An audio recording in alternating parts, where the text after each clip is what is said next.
Humankind found a way to tap into the energy buried deep in the earth.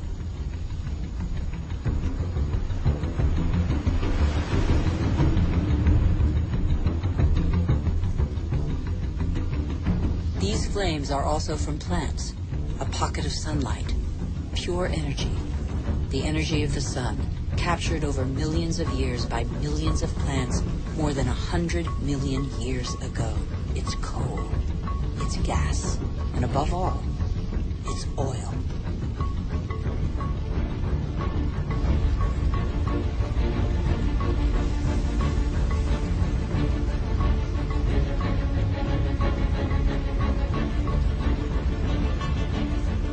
And this pocket of sunlight freed humans from their toil on the land. With oil began the era of humans who break free of the shackles of time. With oil, some of us acquired unprecedented comforts, and in 50 years, in a single lifetime, the earth has been more radically changed than by all previous generations of humanity.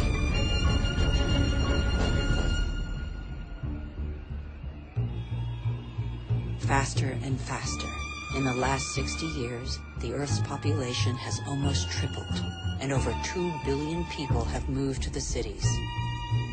Faster and faster. Shenzhen in China, with its hundreds of skyscrapers and millions of inhabitants, was just a small fishing village barely 40 years ago. Faster and faster. In Shanghai, 3,000 towers and skyscrapers have been built in 20 years. Hundreds more are under construction. Today, over half of the world's 7 billion inhabitants live in cities.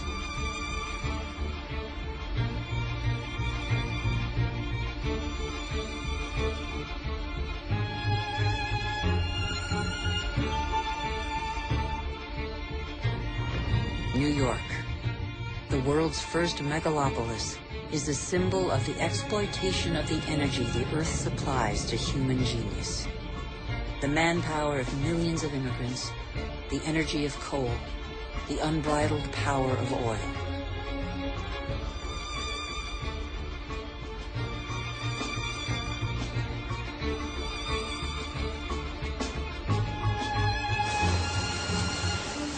America was the first to harness the phenomenal, revolutionary power of black gold.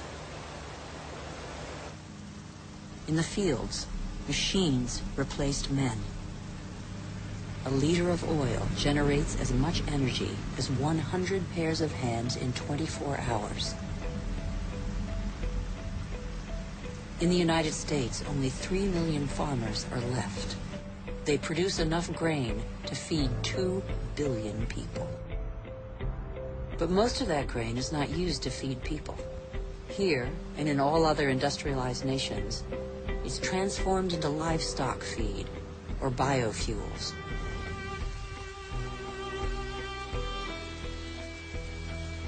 The pocket of sunshine's energy chased away the specter of drought that stalked farmland. No spring escapes the demands of agriculture, which accounts for 70% of humanity's water consumption. In nature, everything is linked. The expansion of cultivated land and single-crop farming encouraged the development of parasites. Pesticides, another gift of the petrochemical revolution, exterminated them. Bad harvests and famine became a distant memory. The biggest headache now was what to do with the surpluses engendered by modern agriculture. But toxic pesticides seeped into the air, soil, plants, animals, rivers, and oceans. They penetrated the heart of cells similar to the mother cell that is shared by all forms of life. Are they harmful to the humans that they released from hunger? These farmers, in their yellow protective suits, probably have a good idea.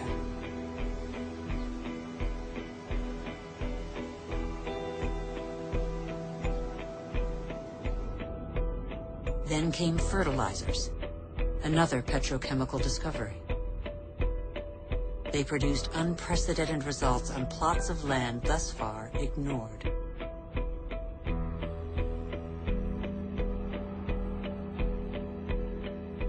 crops adapted to soils and climates gave way to the most productive varieties and the easiest to transport. And so, in the last century, 3/4 of the varieties developed by farmers over thousands of years have been wiped out.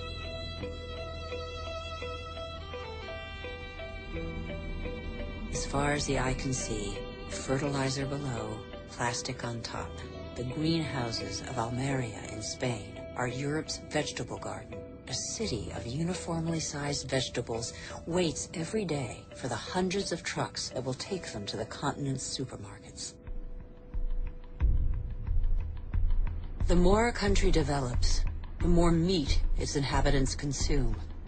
How can growing worldwide demand be satisfied without recourse to concentration camp-style cattle farms?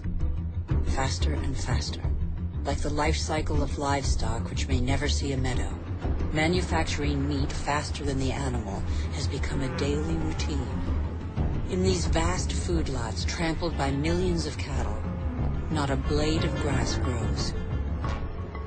A fleet of trucks from every corner of the country brings in tons of grain, soy meal, and protein-rich granules that will become tons of meat.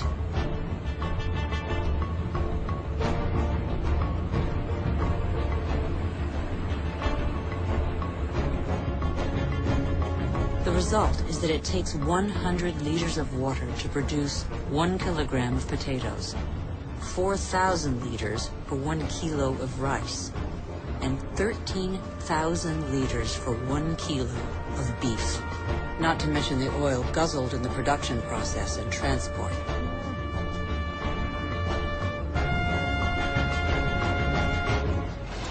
Our agriculture has become oil-powered.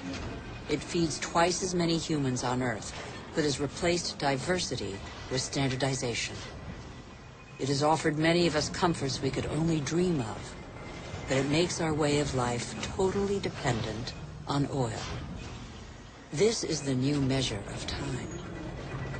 Our world's clock now beats to the rhythm of these indefatigable machines tapping into the pocket of sunlight. The whole planet is attentive to these metronomes of our hopes and illusions. The same hopes and illusions that proliferate along with our needs, increasingly insatiable desires and profligacy. We know that the end of cheap oil is imminent, but we refuse to believe it. For many of us, the American dream is embodied by a legendary name, Los Angeles. In this city that stretches over 100 kilometers, the number of cars is almost equal to the number of inhabitants. Here, energy puts on a fantastic show every night.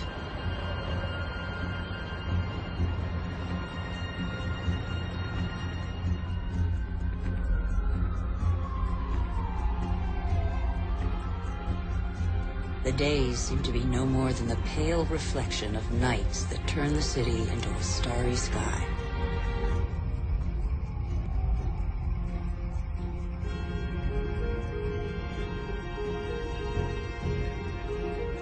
Faster and faster. Distances are no longer counted in miles, but in minutes. The automobile shapes new suburbs where every home is a castle, a safe distance from the asphyxiated city centers, and where neat rows of houses huddle round dead-end streets. The model of a lucky few countries has become a universal dream preached by televisions all over the world.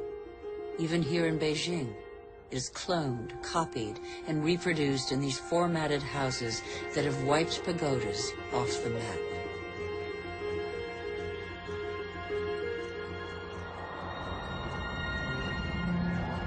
The automobile has become the symbol of comfort and progress. If this model were followed by every society, the planet wouldn't have 900 million vehicles as it does today, but 5 billion. Faster and faster. The more the world develops, the greater its thirst for energy. Everywhere, machines dig, bore, and rip from the earth the pieces of stars buried in its depths since its creation. Minerals.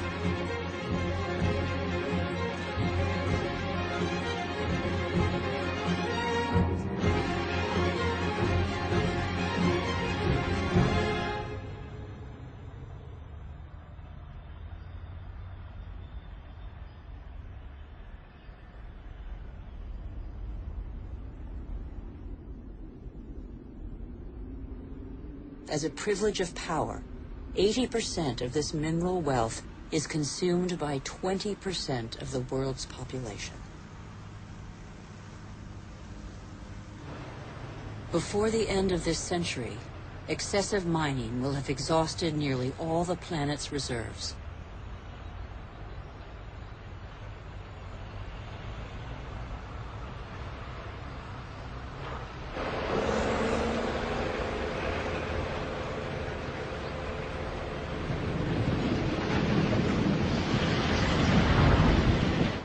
Faster and faster.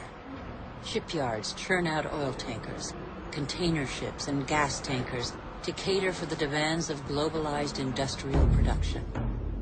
Most consumer goods travel thousands of kilometers from the country of production to the country of consumption. Since 1950, the volume of international trade has increased 20 times over.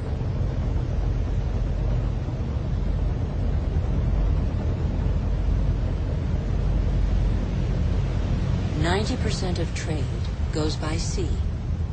500 million containers are transported every year, headed for the world's major hubs of consumption, such as Dubai.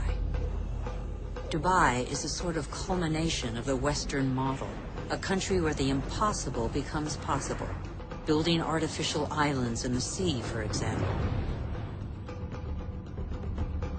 Dubai has few natural resources, but with the money from oil, it can bring millions of tons of material and workers from all over the planet.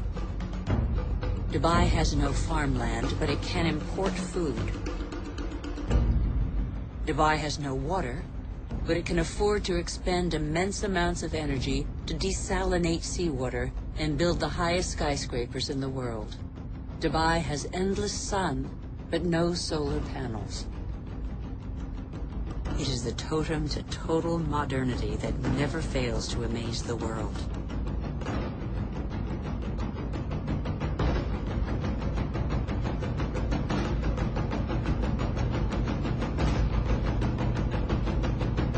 Dubai is like the new beacon for all the world's money.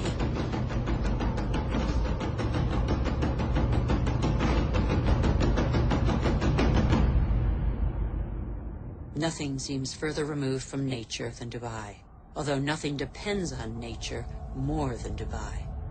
Dubai is a sort of culmination of the Western model. We haven't understood that we're depleting what nature provides.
Since 1950, fishing catches have increased five-fold, from 18 to 100 million metric tons a year.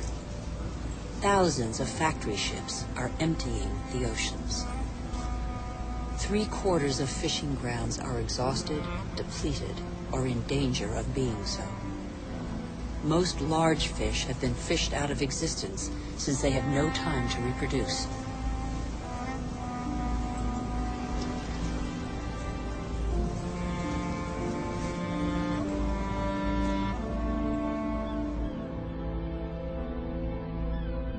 We are destroying the cycle of a life that was given to us.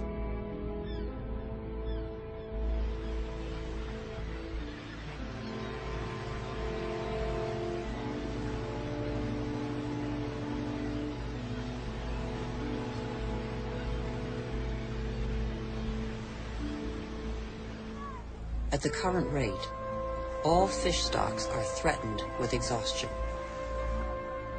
Fish is the staple diet of 1 in 5 humans.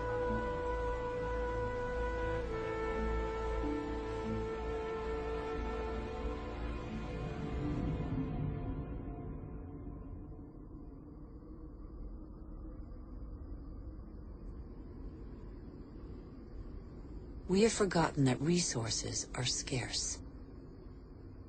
500 million humans live in the world's desert lands, more than the combined population of Europe. They know the value of water.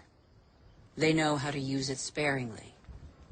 Here, they depend on wells replenished by fossil water, which accumulated underground in the days when it rained on these deserts, 25,000 years ago.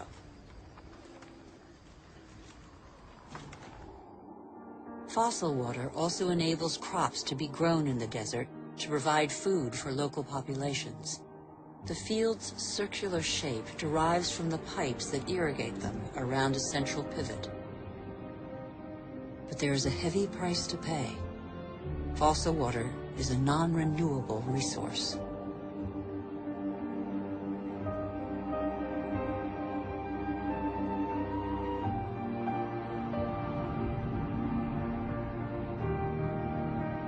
In Saudi Arabia, the dream of industrial farming in the desert has faded. As if on a parchment map, the light spots on this patchwork show abandoned plots. The irrigation equipment is still there, the energy to pump water also. But the fossil water reserves are severely depleted.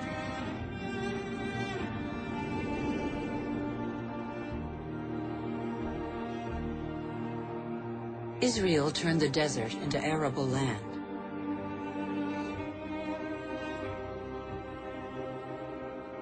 Even though these hothouses are now irrigated drop by drop, water consumption continues to increase along with exports.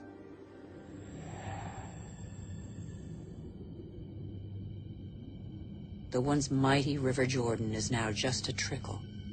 Its water has flown to supermarkets all over the world in crates of fruit and vegetables.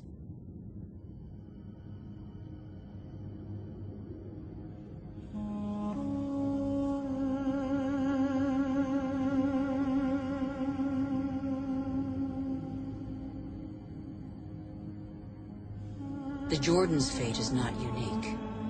Across the planet, one major river in 10 no longer flows into the sea for several months of the year.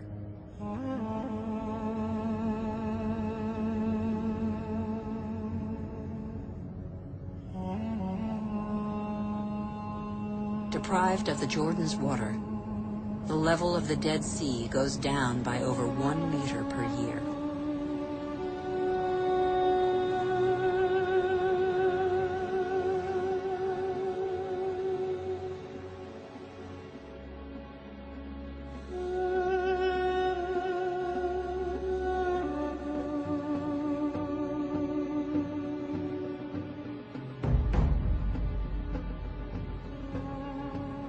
India risks being the country that suffers most from the lack of water in the coming century. Massive irrigation has fed the growing population, and in the last 50 years, 21 million wells have been dug. In many parts of the country, the drill has to sink ever deeper to hit water. In western India, 30% of wells have been abandoned. The underground aquifers are drying out. Vast reservoirs will catch the monsoon rains to replenish the aquifers. In dry season, women from local villages dig them with their bare hands.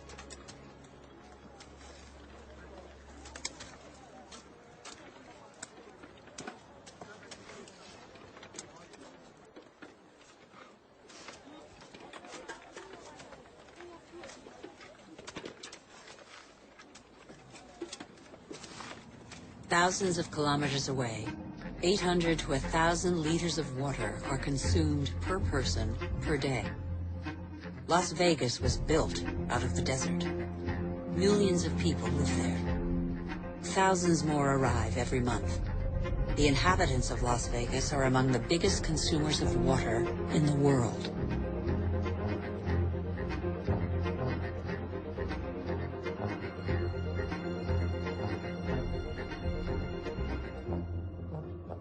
Palm Springs is another desert city with tropical vegetation and lush golf courses. How long can this mirage continue to prosper?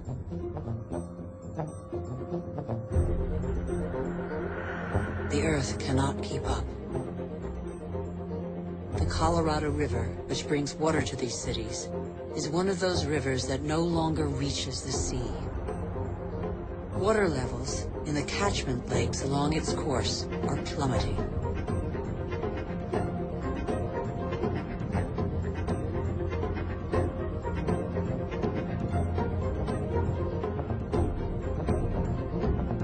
Water shortages could affect nearly 2 billion people before 2025.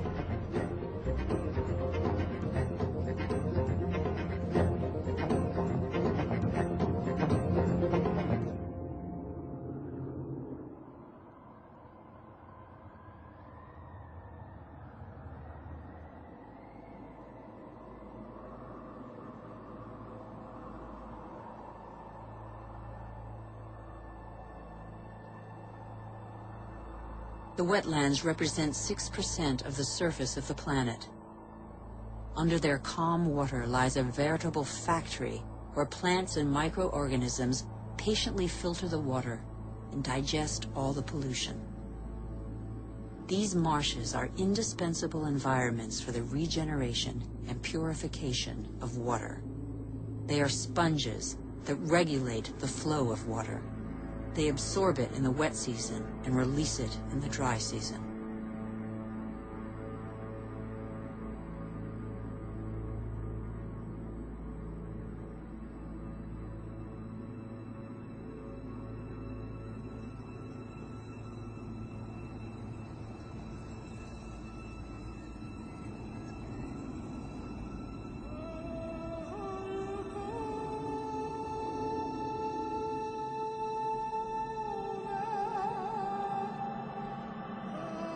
In our race to conquer more